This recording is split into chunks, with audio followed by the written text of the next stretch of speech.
God, these things are dangerous and addicting. Pork skins with hot sauce. Well, at one time it was called Psycho Drive. At least I heard that in a conversation, and I really liked that term. A motive force, a want, a need, a desire to achieve. But what happens if that desire is completely suppressed? Like to turn off the ego, to turn off that psycho drive that both has positive and negative effects. There is no clandestine organization anymore. There doesn't need to be. We do it to each other. We the people. If you were to look across whoever you are, if you're a man or a woman, if you're a woman and you have a grown son, or if you don't have a grown son, you can imagine having a grown son. Or if you are a son, you imagine your mother. And no matter at what age, when you're going into the locution in conversation with that other individual, imagine that individual being of the appearance of perfection. I mean, we're talking perfect skin, the perfect dimensions, the perfect musculature, unable to age. And no one else had these attributes except for your son, your mother, your sister, your daughter, your uncle, whoever it may be. I hate how addicting these are. One of those few carnivore treats, right? And the point is, we couldn't suppress what we crave when we eat meat, when we crave beauty, when we go into entertainment and the coitus in conversation. We want to devour. There's an animalistic side of us that can't be trusted. So does there need to be a clandestine organization? No, there doesn't. It's we the people. We do it to each other. Even more so, it's in the language that we speak. You know, you have the Gaul, and it's like, that goes back to a barbarian inference of the overthrow of an empire.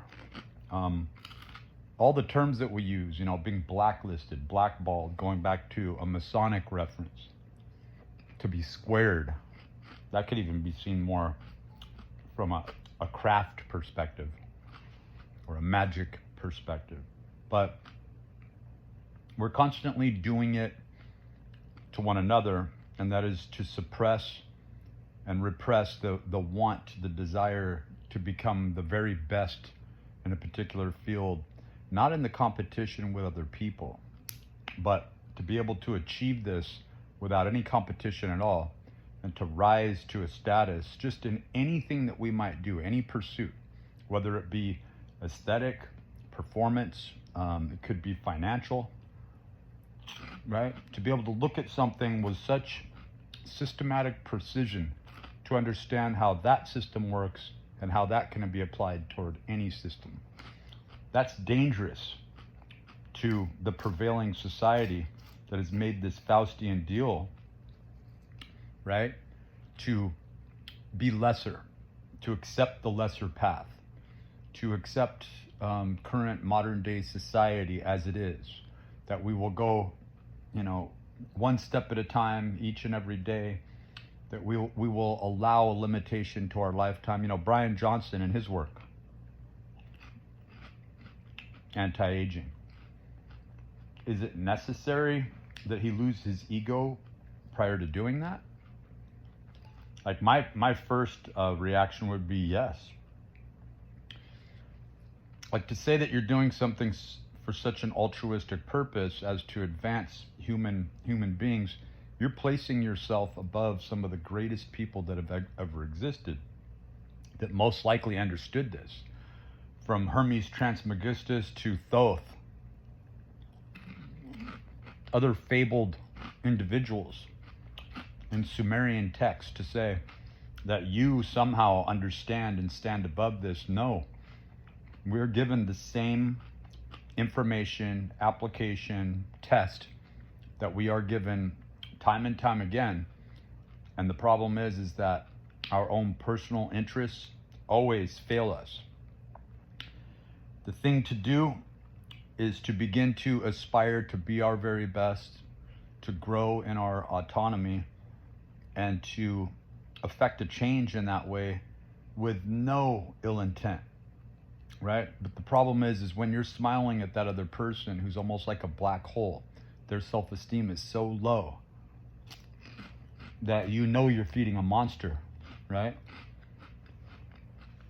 So what needs to occur is much like the work that Rudolf Steiner was doing with Waldorf schools, a cultivation and an acceptance and the utilization of this information to understand that the people who look like they are children today, right, were alive at a point in time, and that they are being reincarnated, right? They're being re-embodied. They're going through another lifetime. And to take this so seriously as to understand where in the lifetime you went wrong, where you left off, what was your work, what was your great work, right? So it gets into the great work and the localized effect, the personal effect of the great work on the individual, and how when we talk about things such as the Merkaba, the tree or the flower, the great flower of life, Metatron's cube, once we are firing those spherical energies, right, in perfection, purification, right, it really gets into, again, and I've said this over and over again, but it's impossible not to look at Neoplatonism, Stoicism, all these different mental mind meditations that were done on the strict application of matriculation based around sciences, always educating, always aspiring to be more. And in these meditations, that's your work, right?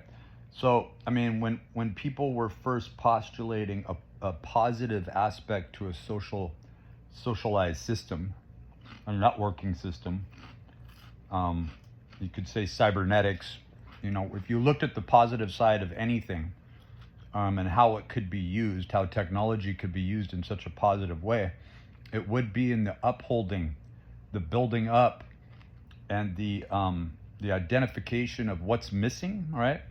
So that's really what CRISPR should be doing, is instead of possibly franchising on the rich, the wealthy, people that want to, have tailor-made children, and even more so to better themselves and to get rid of these errors, this anomalous information in their genome code, and to become better and have an advantage, why not fix everyone, knowing that at some point these individuals would invariably rise above the aether, and they would come back into being, knowing that soul development is paramount for everyone, and even more so for any sort of utopian society to ever exist, and for us to ever really want that, instead of sabotaging one another and holding each other back.